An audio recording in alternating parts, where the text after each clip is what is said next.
Estamos com o deputado estadual que está em seu 4º mandato consecutivo, o deputado estadual Bira Coroa. Deputado, bem-vindo aqui ao nosso programa Projeto de Lei. É um enorme prazer tê-lo aqui no Parlamento.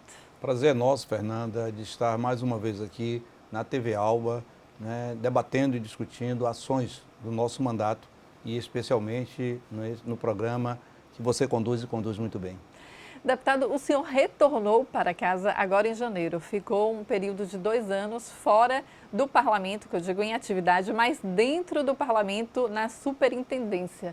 Fala um pouco para a gente a respeito da superintendência parlamentar, o senhor que atuou à frente. Bom, eu fiquei na primeira suplência do partido e a terceira suplência da coligação e assumi aqui a superintendência parlamentar aqui na casa. Uma das melhores experiências que eu pude viver aqui nessa casa. Passei 3 mandatos consecutivos nessa casa e 2 anos na superintendência. E nesse espaço de tempo na superintendência, tivemos a oportunidade de contribuir com a inovação dessa casa, aproveitando o momento de pandemia, mas não apenas a questão da pandemia, mas a necessidade. Desculpa, qual foi a principal inovação, deputado? Entre elas, posso dizer, a informatização da casa, na sua quase totalidade, com 4 programas específicos. Um deles está em curso, o PPLS, que é a redução de utilização do meio físico, papel, que isso atribuiu à casa aí uma economia média de R$1 milhão ano, entre papel e tinta. A certificação digital da casa. É o primeiro parlamento do Brasil que tem certificação própria. Isso também traz uma economia de em torno de R$500 mil a casa por ano. Eu digo isso porque as casas que têm certificação, elas sublocam o serviço de uma empresa. Em média, é R$500 mil por ano que a empresa cobra para dar a certificação à casa. Aqui, todos os servidores e todos os parlamentares dessa casa têm certificação própria, regida pela casa. E outra coisa importante é que todo esse processo foi feito sem contratar serviços externos. Aproveitamos dois convênios que a casa já existia na casa, um com a Casa Legislativa de Santa Catarina, que já circulava aqui na casa para a utilização dos documentos internos, e outro com o Tribunal de Justiça, utilizando as plataformas dos convênios que já existiam de cooperação técnica e utilizando a central de informação ou de informática da casa, a nossa TI, nós conseguimos inovar com esse programa arrojado. Ou seja, deputado, a economia total foi de 2 milhões, R$1,5 milhão, aproximadamente mais 500 2 milhões. mil. E um ponto importante que eu acho que vale a pena destacar é o senhor diz a respeito da valorização dos profissionais da casa. Ou seja, não precisou trazer profissionais de fora. Aproveitou quem já está aqui na casa há muito tempo, valorizando o profissional, não é, deputado? Sem nenhuma contratação externa, utilizando a mão de obra já existente na casa, valorizando esses profissionais. E a prova disso é que nós passamos todo o período de pandemia e essa casa foi uma das poucas casas do Brasil que não teve interrupção nos seus trabalhos.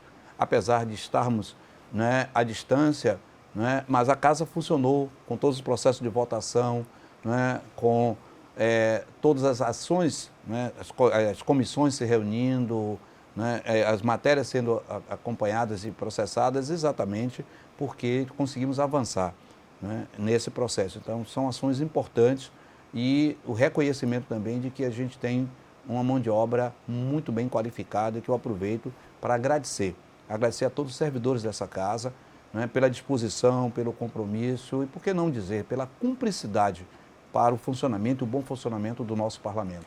Deputado, em relação à pandemia, o senhor já disse que a casa não parou durante esse período, principalmente na área de informática, e a superintendência parlamentar. O senhor ficou afastado do parlamento, eu falo do parlamento do legislativo de mandato, durante 2 anos.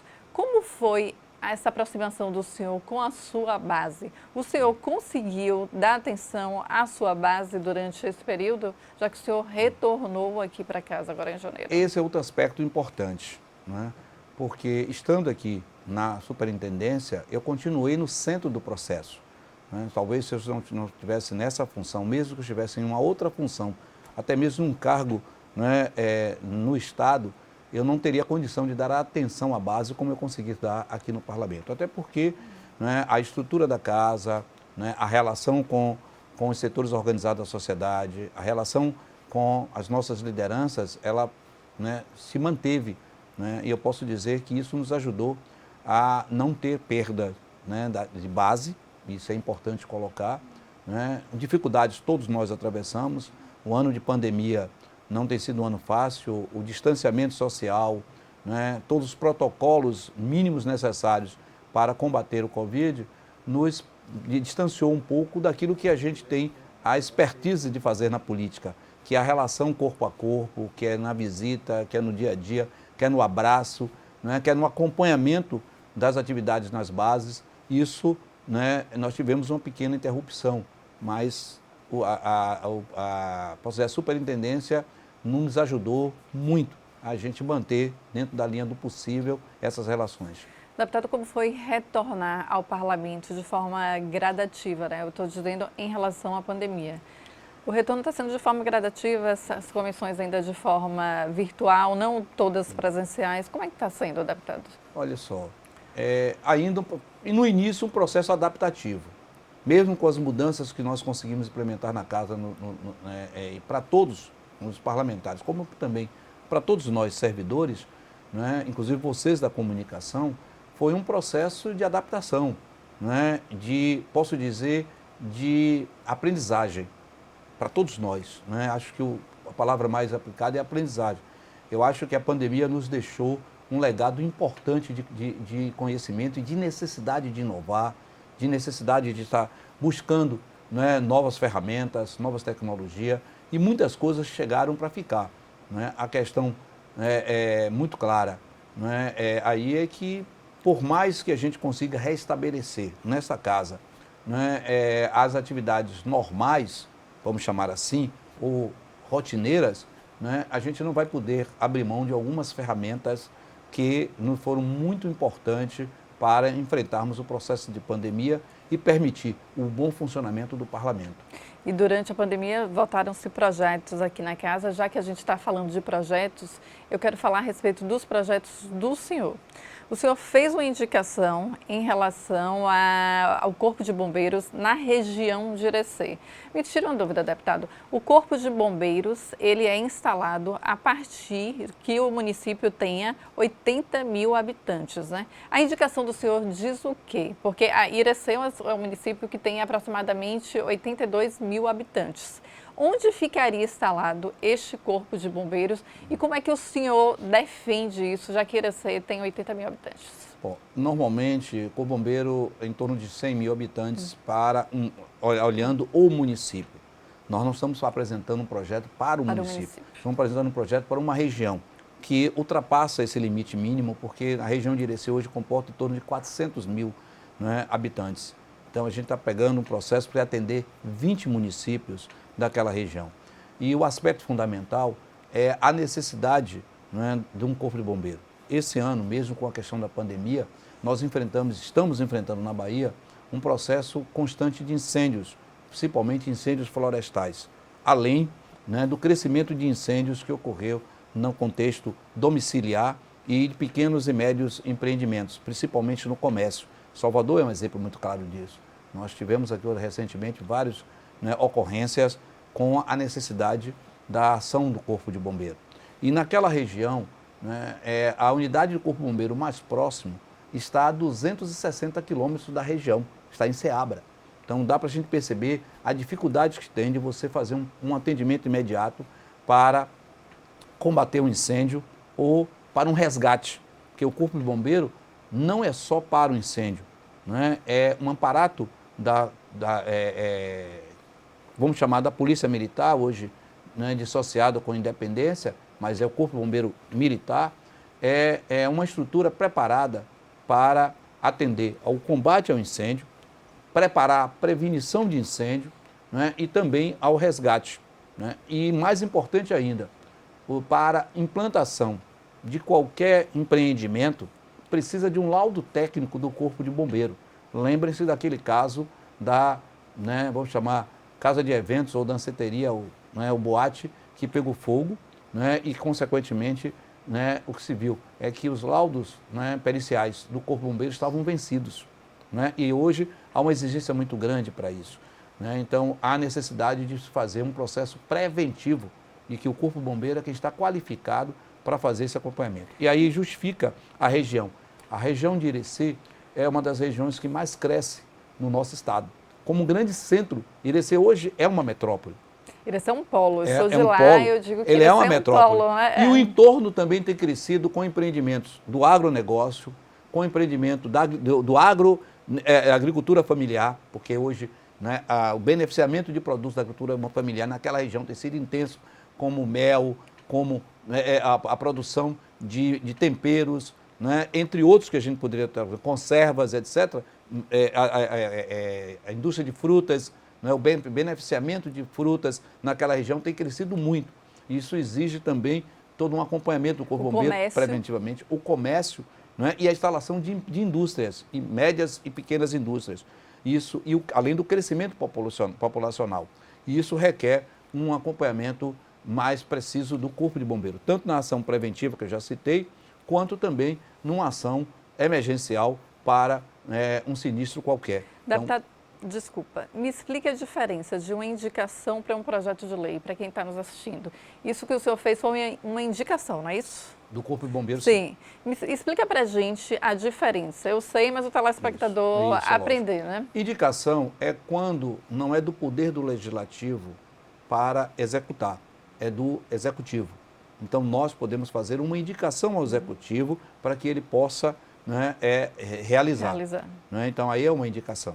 E um projeto-lei é quando cabe ao Legislativo a elaboração desta lei. Por exemplo, o Estatuto da Igualdade Racial foi uma lei que surgiu no Parlamento, exatamente com o deputado Valmir Assunção, então deputado estadual. Quando eu cheguei aqui, trabalhamos essa lei junto à sociedade civil organizada, os movimentos populares. E chegamos ao consenso de que extrapolava o poder do Legislativo, porque para que a lei fosse executada, ela precisava ter recurso, ter um fundo de prevenção no orçamento do Estado para ele acontecer. Isso tem interrupções, nós não temos o poder de determinar o Estado gastos. Então, consequentemente, nós recolhemos a questão da lei e aí eu, em nome da comissão e por ser quem estava puxando o debate nessa casa, nós fizemos uma indicação ao governo do Estado, através do então governador Járcio Wagner, que acatou a matéria e devolveu à casa como um projeto-lei do Estado. E hoje a Bahia tem o melhor estatuto da igualdade racial e combate à intolerância religiosa do país. Deputado, e a respeito desta indicação que o senhor fez sobre o Corpo de Bombeiros na região de Irecê, o que disse o governo? Nós estamos discutindo. Eu, inclusive, tenho uma audiência com o comandante-geral do Corpo de Bombeiro. Tem sido de bom grato, durante o ato que o governador estava lançando a operação de verão para Salvador e a Bahia, nós fizemos um bate-papo em relação a isso com a corporação do Corpo de Bombeiro e é de bom grato, porque reconhece a necessidade de se interiorizar mais e redistribuir nas regiões do nosso estado unidades do Corpo de Bombeiro. Por exemplo, a dificuldade que nós tivemos de combater o incêndio em toda a Chapada. Também na região de Irecê, que nesse período também muitos municípios da região de Irecê, como Ibaí e outros, foram afetados com focos significativos de incêndio. E isso porque o deslocamento de equipes de outras regiões requer custo, tempo e muitas vezes dificuldades de acesso.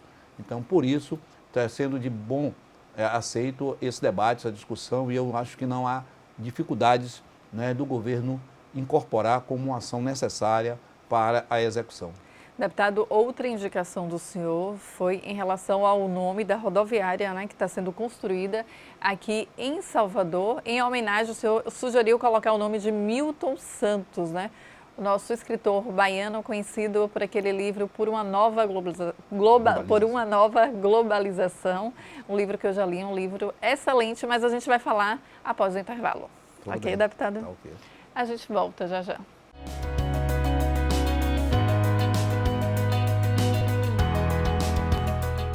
Voltamos com o deputado estadual Bira Coroa. Deputado, bem-vindo novamente. No bloco anterior, a gente falou a respeito da construção da nova rodoviária que está sendo em Águas Claras, né, deputado? O senhor sugeriu uma homenagem a Milton Santos, o nosso escritor Milton Santos. Fala um pouco para a gente a respeito dessa homenagem. Primeiro, que a rodoviária, ela concentra, né, o que Milton Santos foi para a Bahia e para o Brasil. Um geógrafo, né, um dos maiores estudiosos na distribuição geográfica e na relação socio-humana. É bom dizer isso, que ele não foi apenas um geógrafo, né, ele foi um filósofo, né, que implantou ações estratégicas importantes para conceitos de formação e de identidade do povo baiano e brasileiro, né? E um legado que ele deixou para a Bahia foi a divisão do estado da Bahia em territórios de identidade, reconhecendo, né, as tendências, né, socioculturais, econômicas, né, e identitárias de cada região do nosso estado, dessa diversidade que é a Bahia, né? E isso é uma ação importante. E qual é a melhor representação de concentrar essa informação que ele nos deixou? E esse estudo, esse trabalho que ele nos deixou? É exatamente uma rodoviária. A rodoviária do estado da Bahia, né, na capital Salvador, bem verdade, mas que converge todas as regiões identitárias que ele apresentou e todos os municípios. Então, por isso que nós colocamos como indicação ao governo do estado para, né, dar o nome à nova rodoviária de rodoviária Professor Milton Santos. E essa indicação, deputado, já foi acatada, está em discussão? Como é que está funcionando? Essa indicação ainda está aqui na casa, né, tramitando, né, nas comissões, né, passou pela Comissão de Constituição e Justiça e está indo agora para a Comissão de Educação, né, e Serviços Públicos da Casa. Então, nós estamos acompanhando. Né? Posso dizer que tem sido muito bem aceita, né, o reconhecimento do Estado, né, a essa personalidade, né, e as contribuições deixadas, repito, pelo professor Milton Santos para todos nós, baianos e baianas, e para o Brasil, porque Milton Santos está hoje entre os maiores geógrafos desse país, né, é conceituado em quase todas as partes do mundo, né, o reconhecimento do seu trabalho, da sua identidade. E o que é mais importante, né, é um negro que quebra o padrão, né, posso dizer, o padrão social, né, do nosso país, que chega à academia e que se desponta como, né, um dos grandes pensadores. Eu espero que o governador aceite, né, essa indicação do senhor, porque será uma grande homenagem. Nós estamos trabalhando muito para isso. Deputado, vamos falar agora sobre política, a política estadual e a política nacional. Vamos iniciar falando da política estadual. A gente tem aqui o governo da Bahia, que está em seu 4º mandato consecutivo, 2 mandatos consecutivos, Jacques Wagner, do PT. Em seguida, fez o seu sucessor, o ex-vereador Rui Costa, que é o atual governador do estado da Bahia.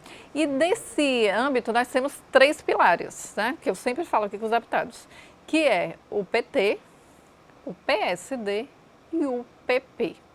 Recentemente, a possível ida do presidente da República, Jair Bolsonaro, para o PP, criou um burburinho absurdo dentro da política baiana e nos bastidores da política baiana. Eu já entrevistei alguns deputados aqui nos bastidores e também aqui, e também para o meu site Bahia Repórter, e eles falaram o seguinte: caso Jair Bolsonaro for para o PP, há uma possível debandada de parlamentares da ala para outros partidos. O senhor concorda com isso? Primeiro, eu vejo com muita clareza que a política, ela é uma dinâmica, ela não tem um processo estanque, né? Ela tem um processo de variações e mutações e adaptações muito grande. E essa é talvez a maior conquista da democracia, né? Que é essa, né, movimentação natural, né, de consolidação. Acho que a gente precisa trabalhar numa plataforma ideológica, né? Acho que essa é uma questão importante para a sociedade brasileira. Mas me atendo aí à pergunta específica, né, com movimentação de Bolsonaro, sem, né, partido.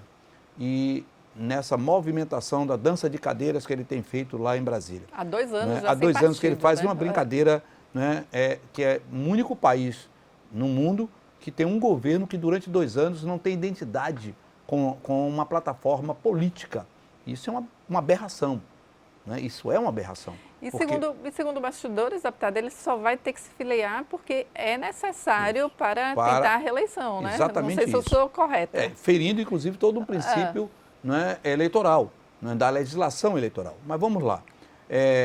Com essa movimentação dele e ao PP, e a nível nacional, existe uma movimentação para aceitar Bolsonaro no PP por um outro jogo de interesse, que é o jogo do interesse emergencial eleitoral, porque está todo mundo de olho, ou, entre aspas, muitos de olho, exatamente nos recursos que podem ser né, utilizados através do governo federal, né, e que alguns deles já têm aportado no Brasil inteiro com as emendas e a farra das emendas que foram instaladas né, no contexto nacional, e a gente sabe do que está dizendo com muita clareza, né, e aí tem essa possibilidade de Bolsonaro aportar né, no PP.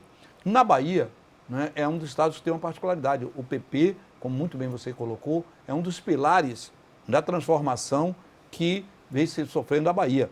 Né? Os avanços sociais, econômicos e políticos que têm permitido que Rui Costa seja hoje o melhor governador do Brasil, que mesmo em pandemia né, esteja indo a todos os municípios desse nosso estado, entregando obras e assinando contratos de novas obras a serem executadas, é um processo de construção coletiva. Né? A gente não precisa entender isso. Não é uma ação só do PT, é uma ação dos partidos que dão sustentação ao processo. Quero, inclusive, complementar. Né? 3 pilares que você colocou, mas os outros partidos não são né, diferentes de importância nesse processo. Né? O PCdoB, né, entre outros, PSB, tem papéis significativos e importantes nessa sustentação. Mas não tange a situação do PP. É lógico que a gente tem que estar abrindo essa discussão. Muitos dos deputados, tanto no plano federal quanto no plano estadual, estão preocupados com a situação, porque sabem que atrelar a sua imagem ao Bolsonaro é a possibilidade de perder o disputa eleitoral. Muitos estão pensando nessa questão. A maioria deles estão pensando na questão política ideológica também. Não concordam mais com o programa e o projeto arcaico, que apesar de tentar aparecer com a imagem nova do menino Grampinho, do ex-prefeito de Salvador, como a novidade no processo político, eles sabem que é trazer a retrógrada da história política da Bahia. É trazer aquela política arcaica que foi introduzida com a sigla do grupo ACM. Então, consecutivamente, esses deputados já se manifestam na possibilidade de continuar na base do governo, na base de política que é conduzida com o PT, com o PSD e com o PP, mesmo tendo que mudar de sigla partidária para continuar nesse processo político. Essa é uma ação importante. E paralelo a isso, também o senador Jacques Wagner, na sua capacidade de visão política e na sua grande liderança, já está abrindo um outro processo de discussão, até retomando a discussão com o PMDB, na possibilidade de reincorporar o PMDB a esse processo de base, que esteve com a gente no primeiro momento da gestão Wagner, que deu contribuições importantes para o processo de transformação da Bahia na chegada de Wagner no seu primeiro mandato, a gente não pode negar isso, e que por uma questão de posição política e divisão interna do PMDB, houve um rompimento e é quando se fortalece o PSD na perspectiva de manter uma unidade na Bahia. E aí eu quero aproveitar nesse bloco para parabenizar ao senador Jacques Wagner pela sua capacidade política de condução, parabenizar ao governador Rui Costa, mas parabenizar Leão, parabenizar Otto, em nome dos quais eu estou chamando aí, pela capacidade de mesmo quando o Brasil inteiro, a maioria desses partidos, caminharam com Bolsonaro, aqui na Bahia se privilegiou o compromisso com os baianos e baianas, que era de manter o processo e o programa e o projeto que vinha dando certo na Bahia e que estava transformando para melhor a realidade do nosso povo. Então a gente não pode deixar de pontuar isso. Deputado, o senhor citou o ex-prefeito de Salvador, ACM Neto, o associando a Bolsonaro. E a todo instante, o ex-prefeito de ACM Neto e os deputados da oposição que são ligados a ACM Neto dizem que ACM Neto está totalmente afastado de Bolsonaro. Qual a opinião do senhor a respeito disso? E a opinião do senhor também sobre a amizade que a ACM Neto mantinha com o ministro João Roma, né? O ministro da Cidadania, João Roma, que dizem que está rompido. Bom, veja só, politicamente eu posso dizer o seguinte, o Bolsonaro, que não é louco, certo? Ele é um predestinado, né, para cumprir as tarefas que está cumprindo, para atender os interesses do capital internacional e da pequena elite brasileira, que não nos aceita.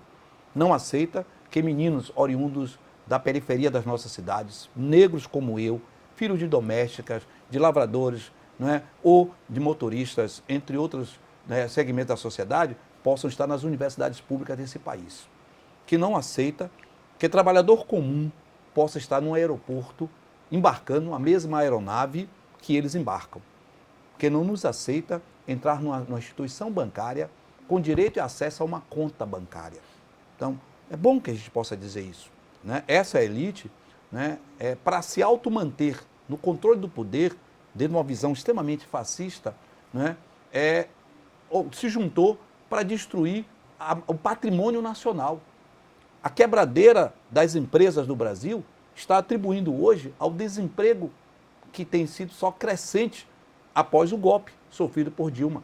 Então, isso é efeito de uma Odebrecht, uma OS, Camargo Corrêa, entre outras, o mercado das proteínas, que o Brasil superava no mundo, né, estarem hoje em frangalhos pela ação utilizada para atacar o PT e atacar a democracia que estava sendo consolidada no país, né, para os interesses privados do capital. E isso sob uma orquestra e uma condução do capital internacional, porque, né, os Estados Unidos, entre outros países do mundo, não aceitava, como não aceita hoje, o Brasil está sentando, né, na mesa das 8 maiores potências do mundo, né, e por isso que a gente viu agora, né, o ridículo vivido pelo Bolsonaro, né, ao, né, estar no Congresso da ONU. Então, para voltar aqui à nossa questão específica, né, dizer que a ACM Neto, né, vai tentar o máximo possível desvincular a sua imagem da imagem do Bolsonaro. Mas eu faço uma pergunta. Quem fez a campanha de Bolsonaro no segundo turno na Bahia? Quem é que defende e que vota pelos programas ou pelos projetos que têm retirado interesses, né, e conquistas da classe trabalhadora e da sociedade civil organizada? Quem é que defende a política neoconservadora, né, alimentada pela visão capitalista? São eles. Então, não tem como desvincular. A situação do Roma, né, para fechar, ela entra quando o Bolsonaro, né, desconfiado, né, e tentando se vingar de ACM Neto, porque ele também é vingativo, porque a ACM Neto, no enfrentamento à pandemia, ele se aliou com as orientações do governo do Estado, através do governador Rui Costa, preservando a vida, né, enquanto o Bolsonaro trabalhou o tempo inteiro contra a vida. Então o senhor acha que foi uma forma de retaliação? Sem dúvida, mas extremamente passageira. Assim, é uma punição, você tem que vir para cá do meu jeito, não do seu. Mas eu não tenho dúvidas que o palanque de ACM Neto é o mesmo palanque de Bolsonaro. Quem não vai estar no palanque de Bolsonaro, seguramente é Wagner, é Otto, sabe? Acredito que Leão, sabe? É o PCdoB, é o PSB. Com certeza não vão estar no palanque de Bolsonaro. Porque nós temos definição metodológica, nós temos definição, né, de plataformas ideológicas. Nós defendemos uma sociedade justa, uma sociedade igualitária, uma sociedade com direitos e acesso a todos e todas, diferente do que eles propõem. Obrigada, deputado. Eu quero agradecer a presença do senhor aqui, de retornar ao Parlamento Baiano, né, após 2 anos. Eu que sempre entrevistei o senhor nas comissões, na Comissão de Promoção e Igualdade, na Comissão de Educação, mas ter o prazer de entrevistá-lo aqui falando um pouco sobre política também, né, deputado? Para mim é um enorme prazer. Obrigada. Prazer é nosso. Eu que agradeço a você, a toda a equipe e me coloco sempre à disposição. O mandato é um instrumento das nossas lutas. Obrigada, deputado. A gente fica por aqui. Até o próximo programa.